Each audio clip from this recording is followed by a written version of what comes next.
దేవునికి మహిమ కలుగును గాక. ఆ దినాల్లో ఇశ్రాయేలీయులు ప్రవేశించవలసిన పాలు తేనెలు ప్రవహించే ఆ దేశమును వేగుచూచుటకు మోషే 12 మందిని గోత్రముకు ఒకరిని పంపించినట్టుగా మనము చూస్తూ ఉన్నాము.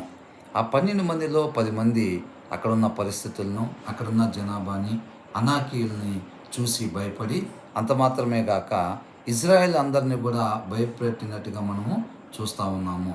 కానీ ఆ 12 మందిలో ఇద్దరు యెహోషువ, కాలేబు. వారు అదే పరిస్థితుల్ని చూసి, అక్కడున్న జనాంగాన్ని, అనాకీయుల్ని చూసి భయపడక వారు దేవుని యందు నమ్మిక, విశ్వాసము ఉంచుట వలన ఎంతో సంతోషించినట్టుగా, ఆనందించినట్టుగా మనము చూస్తూ ఉన్నాము. దానివల్లనే దేవుని యొక్క మాట ప్రకారంగా వారు జీవించటం వలన, ఆయన యందు నమ్మిక, విశ్వాసము ఉంచుట వలన వారు పాలు తేనెలు ప్రవహించే ఆ దేశంలోనికి ప్రవేశించినట్టుగా మనము చూస్తూ ఉన్నాము.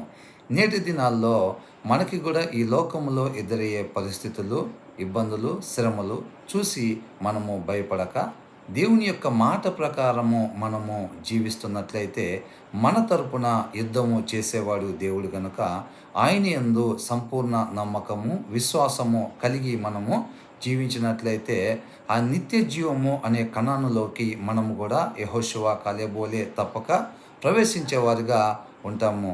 దేవునికే మహిమ కలుగును గాక.